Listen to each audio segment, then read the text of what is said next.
Hello, everybody. Welcome. Good morning. My name is Brian Engelman. This is the New American Media, and this is the Unhappy Hour here on the TNAM network because the news always matters. We're going to start off, we're going to try to stick to sports. First off, if you have any idea what's going on in Las Vegas, I'm hearing around 50 dead, 400 injured, some sort of attack. Prayers to Vegas. I'll get to Vegas in a minute. I saw that Jimmy, my buddy, was tweeting out there. He's the commissioner in our fantasy football league. Uh, so many thoughts anytime you wake up to see a shooting, and that's what this morning coffee is. It's as I scroll through the newspaper, the websites, Drudge Report, ESPN, wherever, kind of talking about what's going on. So, um, I to see attacks happening during music, whether it's Ariana Grande or Jason Aldean. I don't know if I'm even saying that right. I don't listen to country. Um, it's despicable. I've been a musician my whole life. I've been to concerts my whole life, and when this stuff starts coming to concerts and starts coming to sporting events, I got a problem with that. We should all have a problem with that. But I'll get into that in a little bit. I'll talk about something good first. Talk about the Cleveland Indians. Uh, the postseason is now starting. This is really good news. Indians really were on that postseason hangover and did not look good for pretty much most of the first half of the season. Weren't really getting much done. And I didn't know, was the magic gone? Was this team they played over their heads? And, you know, the time has passed. That was their one opportunity. Who knows? But right now, the playoffs are about to start tomorrow. We're going to get the American League wild card. We're going to have the Minnesota Twins against the New York Yankees at 8 o'clock Eastern.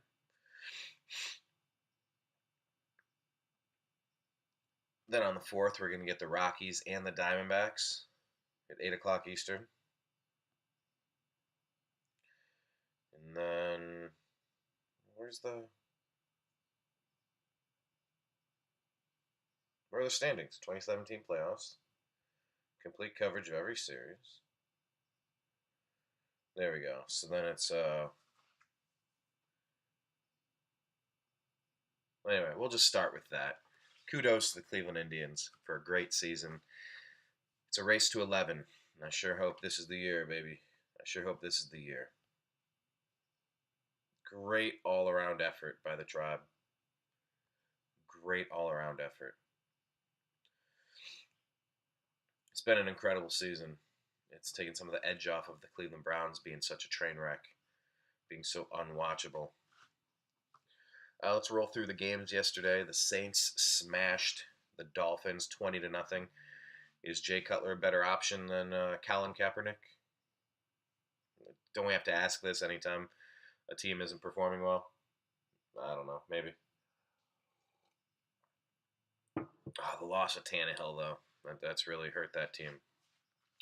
Cincinnati put a whooping on Cleveland. Uh, you know, Aaron Lynn was just watching over here on Facebook. Thank you. Sent the picture out that showed how many of the people were emptying out of that stadium. I mean, it was very empty-ish halfway through that third quarter. People were just done with it. 31-7, and it wasn't even that close. The Bills beat Atlanta. Go figure. 23-17.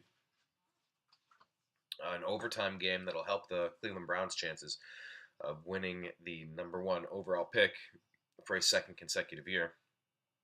The Jets have defeated the Jaguars in overtime. I don't think the Jets are going to be as bad as people thought. I don't think Josh McCown is as bad as people say. Lions beat the Vikings 14-7. Low output. Offensive output from Matthew Stafford, the new the new benchmark of awesomeness for NFL quarterbacks, apparently. Here's your shocker. Carolina beats New England. What? How big of an impact is the loss of Julian Edelman on this football team? I mean, that's still putting up 30 points. That should usually be enough to get you a win. So maybe it is that defense, but Carolina, big win over the Patriots. The Rams, the Los Angeles Rams, in another shocker, take down Dallas 35-30. Pittsburgh over Baltimore 26-9. Okay. Cleveland Browns own the draft pick to the Houston Texans, so I'm obviously rooting for them to lose. Oh boy, did they not lose. They won convincingly over Tennessee. Titans 14, Texans 57. Whoa, dude. Whoa. Is Deshaun Watson the real deal? Because we passed on him. We said, nah, who needs a potential franchise quarterback?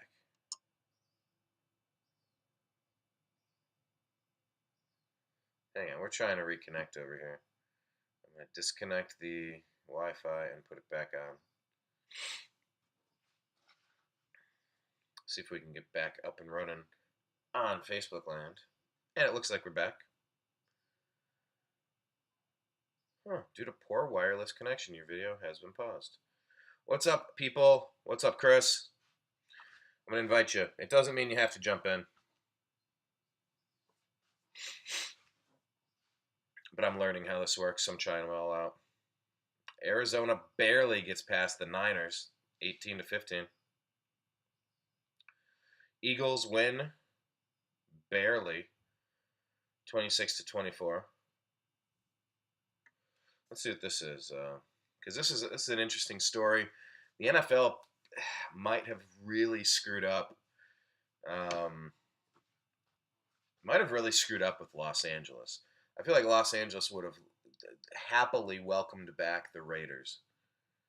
But any of these other teams, the Rams, the Chargers, I don't know who their fan base is. This story says home field advantage anything but for the relocated Chargers. Winless on the team's 3-game homestand in a new city, the Los Angeles Chargers can point to one thing that has been consistent: opposing fans taking over the stadium. It started with the Miami Dolphins when some Chargers players initially thought Young-Ho Koo had made his potential winning field goal attempt from 44 yards because the Dolphins fans screaming their approval when his kick sailed wide right. The following week, Kansas City Chiefs fans filled the 27,000-seat stadium with red, making it look like Arrowhead Stadium West. And on Sunday, Philadelphia Eagles fans were perhaps the rowdiest of the 3 games. The Chargers were loudly booed coming out of the tunnel for player introductions, and the stadium filled mostly with fans clad in green Philadelphia Eagles gear chanting "Let's go Eagles," basically taking over the facility in terms of crowd noise with their team salting away? Salting away? With their team salting away? Salting a game like it's over? Not sailing away? Is that a typo? Salting away? Sorry, every time I'm reading articles and I find something strange, my brain can't handle salting away, salting a game. I don't know. We kind of knew. Eagles center Jason Kelsey told reporters after the game. We heard, I guess, on StubHub like 70% of the sales were from Philadelphia area, so we kind of knew it was going to be at least close. And then right when you came out of the locker room to open the game, the cheers for Philadelphia coming out, we knew it was going to be a big crowd for us. Added Eagles tackle Jason Peters. It's almost like the Chargers got 16 away games. It's going to be tough sledding for those guys. Chargers quarterback Philip Rivers has taken notice, growing accustomed to playing in a home stadium that does not offer a home field advantage. It started a couple of years ago with the Chargers suffering through losing seasons the final 2 years in San Diego and fans staying away because of the stadium impasse. And now the issue has followed the team to Los Angeles, a new market where the Chargers are trying to carve out a fan base. Starting the season 0-4 isn't helping to sell the Chargers to an LA NFL fan base that seems uninterested at best. It's certainly not ideal. I don't think a lot of ways it compares to other teams having 3 straight home games, Rivers says. Yeah, it's tough. We were able to communicate. We didn't have to go silent count, but it's certainly not as ideal as you would love it. We've got to deal with what it is right now. Now, hang on a second. I thought the Chargers just won yesterday. Oh no, they did lose to Philly by 2. There we go. Sorry, I was confusing them with maybe the Jets I was thinking of. 0-4, the Chargers actually hit the road for the next 2 games facing the Giants and the Raiders before returning to the next. We have to give the people something to stand up and cheer about, Chargers coach Anthony Lynn said about the team and the fans at StubHub Center.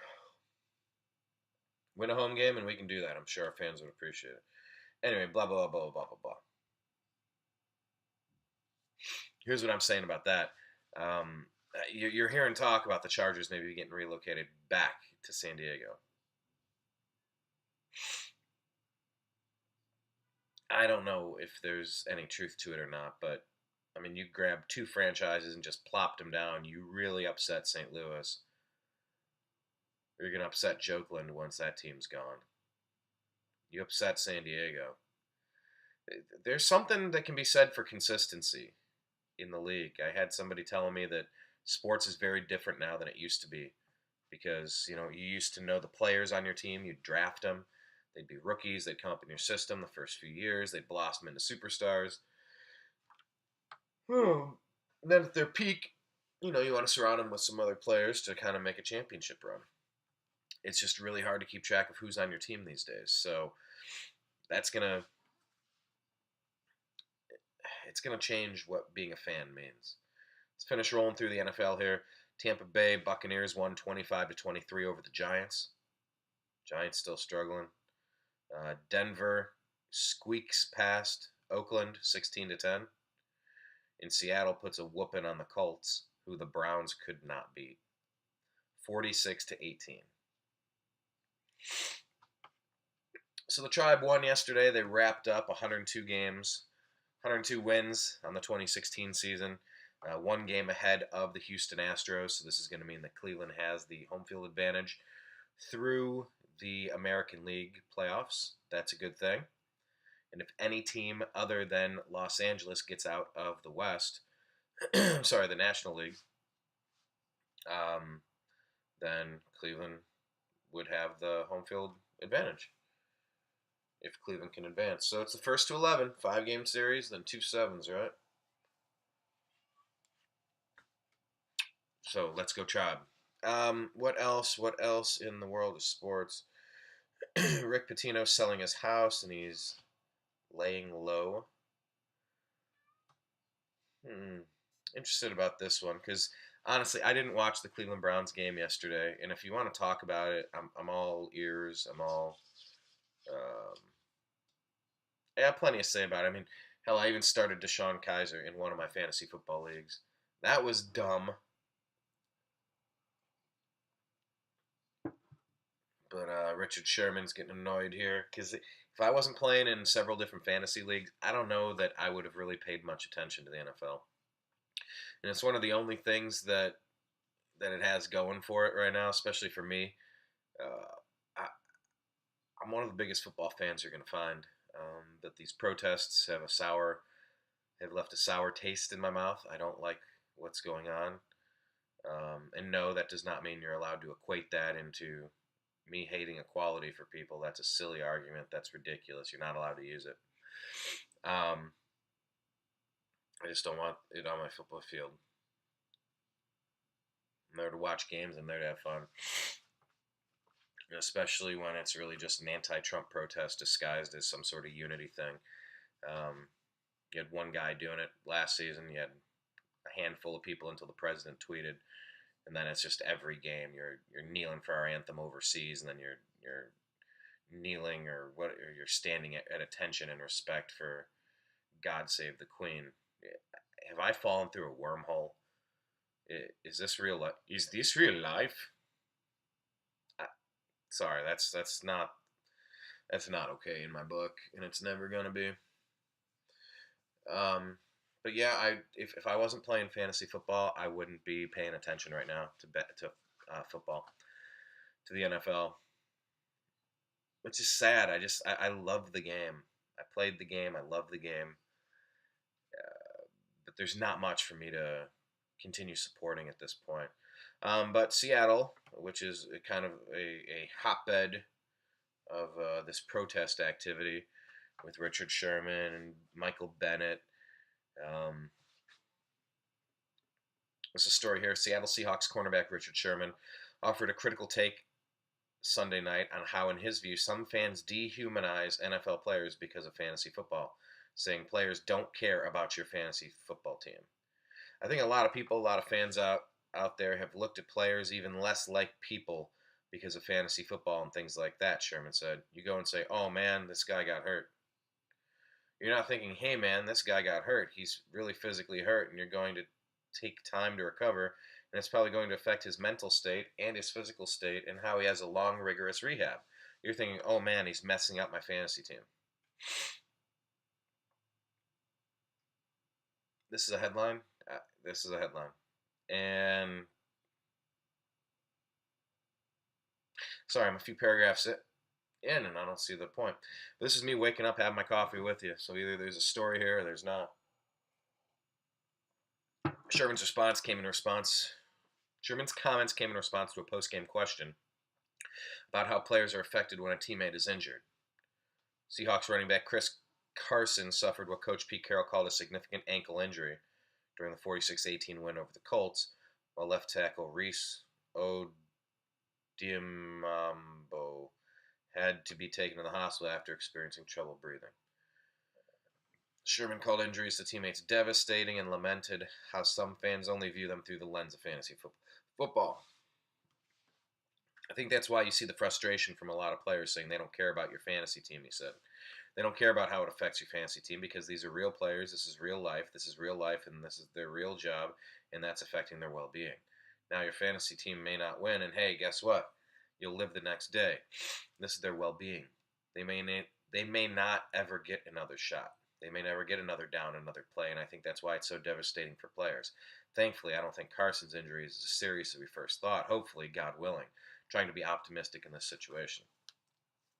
The rookie, a 7th-round pick from Oklahoma State, has been Seattle's starting running back over the first 4 games. No, there's not a story here. Sorry. Stupid clickbaity thing. But really, if it wasn't for my 4 or 5 fantasy football teams, I wouldn't be paying much attention to the league at all right now. I'm really disgusted by it. Disgusted by the Cleveland Browns' inability to properly rebuild. I think every front office needs 3 to 4 years to do a proper tanking job. Clear out all the salary, bring in all the youth, and rebuild it the right way. But man, has DeShone Kizer regressed. I thought we had our quarterback under control, but I don't think so. Anything crazy in the basketball world that I need to cover? I've done a... Why is it not load? Oh, there we go. Do a quick check in the NBA basketball. See what's going on. I could cover college football, but...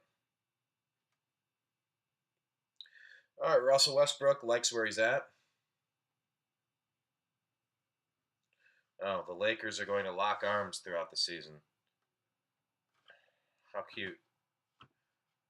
I think standing there for that anthem kind of unites you. You got to play Tiddlywinks too. Why? What's different from standing there?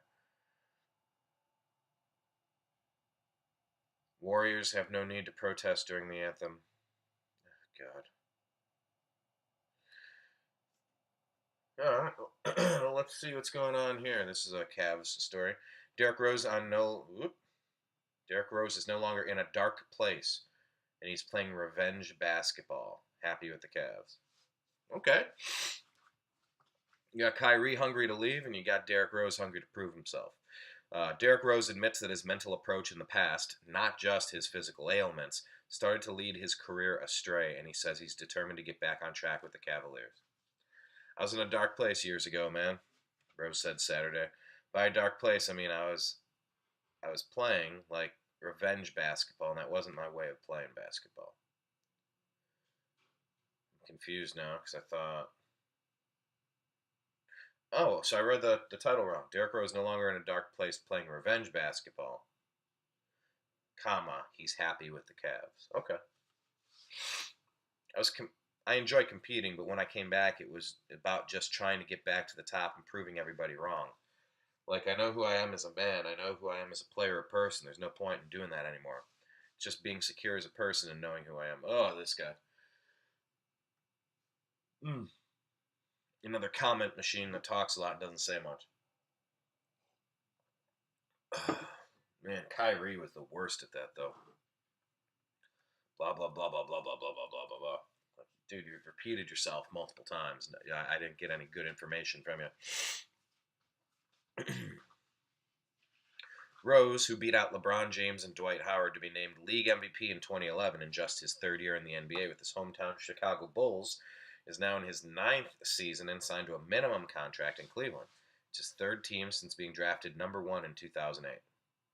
Since suffering a torn ACL in his left knee in the Bulls' opening game of 2012 playoffs, Rose has played in just 230 out of a possible 394 regular season games as injuries have persisted. He played 64 games for the Knicks last season, averaging 18 points on 47% shooting, 4 assists, 4 rebounds. Whatever Rose proved with that production, however, was called into question by the Knicks' 31-51 record, yet another occurrence of torn meniscus in his left knee that required minor surgery, and a troubling situation in January when he failed to show up for a game against the New Orleans Pelicans and initially left the franchise in the lurch without any communication as to his whereabouts. Um, hmm. Let's hope that's not the type of player we're getting in Cleveland. Rose signed a $2.1 million deal with Cleveland in July, intending to join the team as Kyrie Irving's backup. Irving was traded a month later, and his replacement secured in the deal, Isaiah Thomas, will be sidelined until late December with a hip injury, which opened up a golden opportunity for Rose when Cavs coach Tyronn Lue named him his starting point guard when training camp opened up this week. That just says a lot about him, about his character, Lue said of Rose choosing Cleveland. A guy who has been MVP, who started his whole career and to come here for minimum, thinking that Kyrie is going to be here with him, being the backup, it just shows he wants to win. And that's who he is as a person. You can see it every single day. He wants to be a winner. He wants to win. He works that way. So it's just great to have him here. Rose is the Cavs' standout performer in the team's minicamp in Santa Barbara, California, multiple sources told ESPN. Rose is resolute on not just demonstrating that he can still play individually, instead showing that he can play in the manner in which Cleveland needs him to be a distributor. I get to play my game, Rose said. Before I made it into the league, I think I was a facilitator. The NBA made me into a scorer. I had to score my first year with the Bulls, and I think you'll be able to see my passing abilities once I'm here. My job is to facilitate, be aggressive at the same time, be a threat always when I get the ball. Lue said seeing Rose's passing ability up close has impressed him so much that he went back to study film clips from the 28-year-old's career on Synergy, which is a video analytics service popular among NBA and NCAA coaches, to see just what type of passes he can expect Rose to make in the Cavs' offense. More than anything, he's just playing free and he looks good, says Kevin Love, who shares a trainer, Rob McClanahan, with Rose. He's not carrying any weight in any ways, whether it's physically or on his shoulders, any burden in that respect. I think for him that's huge. Coming out here and having a lot of fun playing basketball, and you can see that, especially when we go 5-on-5 or we're just out here playing our sets. When asked directly if Rose can reach his former superstar level again now that he's with the Cavs, Lue replied, from what I've seen, yes. While Rose hopes to shed the revenge of his approach in Cleveland, he still carries an edge with him. When a reporter asked him Saturday if he needed to put in extra work on his three-pointers, Rose shot just 13 or 60 from deep last season. He responded with a thorough report. Want me to tell you why, though? Last year, when you're only shooting 14 or 15 shots and they want 4 or 5 of those shots to be threes, do you know how efficient you have to be to go out there out of the 8 or 9 shots to still average close to 20? At the end of the day, when you get paid, they look at numbers. So if I'm shooting 4 or 5 threes a day and I'm not being efficient with those 8 or 9 shots, I'm only averaging 8 to 9, 10 points a game, so why shoot them? And we're losing. I know my strengths, and I know part of my game, and me Not shooting them last year was being stubborn and me knowing who I am and knowing my game. This year I've been working on it. Lou wants Rose to shoot threes when he's open, but he realizes his biggest strength is attacking the basket, getting to the paint, adding he's one of the best I've seen at doing it. Of course, Kyrie is probably the best, but it's a dangerous, it is a haphazard, dangerous way for Kyrie Irving to be going to the paint. For a little guy, he's going to get banged around a lot. The numbers back it up. Even with everything going on in New York last season, Rose still ranked 11th in the league with 10 drives per game. I'm not going to hold him back, Lou said. Play his game. We want him to be comfortable, which is precisely how Rose sounds. I've been preparing myself for this situation, this stage, for a long time, he said. Preparing my body, preparing myself mentally, emotionally, spiritually, trying to be well-rounded for this stage and this journey. Being here, the guys, I feel like it's in a great situation. Everybody's focused. I love the staff. I love the front office. I love everything about it, and I love Cleveland. That helps a lot. Okay, good.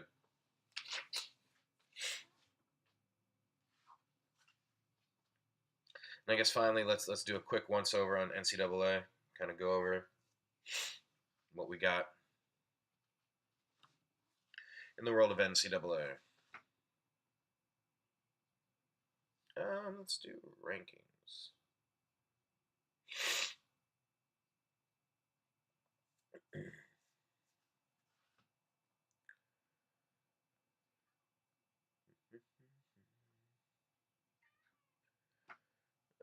Gonna go for the rankings here. Ugh. I have 3 different devices. I got the phone over here, got the camera over here. Ranking.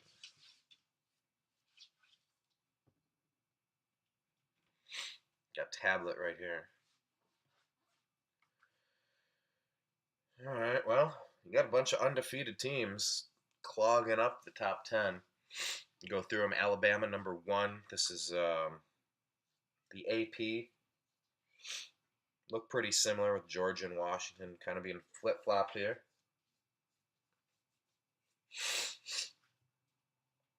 TCU is a little lower in the coaches poll. Ohio State's sitting at 10 in the AP and then 9 in the coaches. So in the AP top 25, Alabama, these are all undefeated teams, by the way. Alabama 1, Clemson 2, Oklahoma 3, Penn State 4, Georgia 5, Washington 6, Michigan 7, TCU 8, Wisconsin 9, Ohio State 10. So Ohio State is the team, the first one-loss team to kind of populate right up there. Then Ohio State moves up 1 spot with TCU at 10, Ohio State at 9 in the coaches poll. So, we got to have a few more of these matches. Ohio State's going to get a chance to play Penn State, chance to play Michigan. Those are 2 top 10 teams, with the only loss coming to the number 3 undefeated Oklahoma Sooners. So, what more can I say about college football? But, when you got Penn State winning 45-14, Georgia winning 41-0. I guess USC, number 5 USC going down. That was a pretty big upset. 30-27, Washington State took them out. Pretty big upset. I mean, OSU put 56 up on Rutgers. Yeah, Virginia Tech got beat pretty good by Clemson by 14, 31-17. But another Alabama win, 66-3. Go figure. So we'll just keep an eye on the NCAA stuff as this stuff starts shaking out. So unfortunately now I'm going to call pause. I'm going to hit reset. We'll post this. This is kind of just going through the sports world, gearing up for the Major League Baseball playoffs. Go Cavs. And we're going to come back and we're going to talk. Oh, God.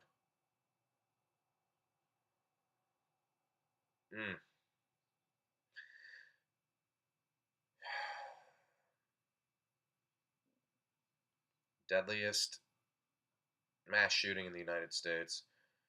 Gunman from the 32nd floor fires with an arsenal. In Las Vegas, a machine gun sniper. Oh, this is terrible. Okay, we'll get into this on the other side. I'll do this on the agree to disagree page. If you're watching after the fact, youtube.com/slash the new American media, subscribe, vid.me/slash the new American media, subscribe, youtube.com. What is it? Twitter, we're at American underscore media underscore.